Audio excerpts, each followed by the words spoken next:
So the machine we have behind us is a 1908 Goldbeer steam logging machine. And its purpose was to pull logs through the forest so that they would eventually be transported to the sawmill.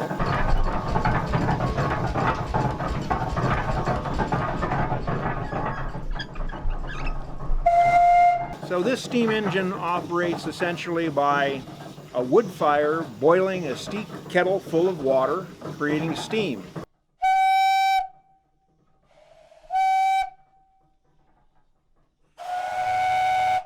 It carries a variety of whistles on it, but back in the day really it only had one whistle for purposes of communication within the forest.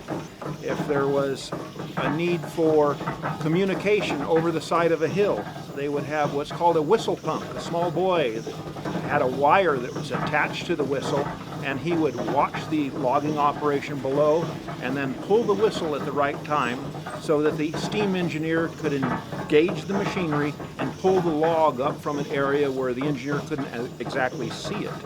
So what we will be doing is a demonstration of how this machine actually moved logs through the forest.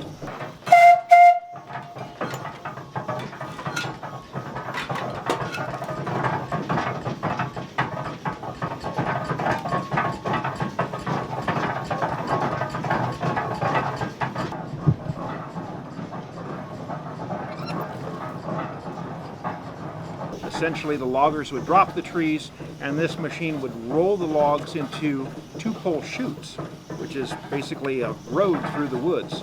They would drag these logs through the woods, eventually dumping them into Shaver Lake. It would be gathered up by the steamboat, the Michigan, transported over to the sawmill. The sawmill would then cut them into boards.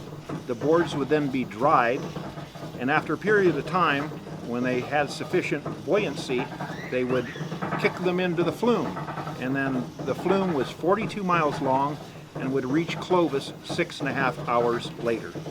So at the turn of the century, this was the latest and greatest technology. And so for 108 years old, it's a pretty fascinating machine.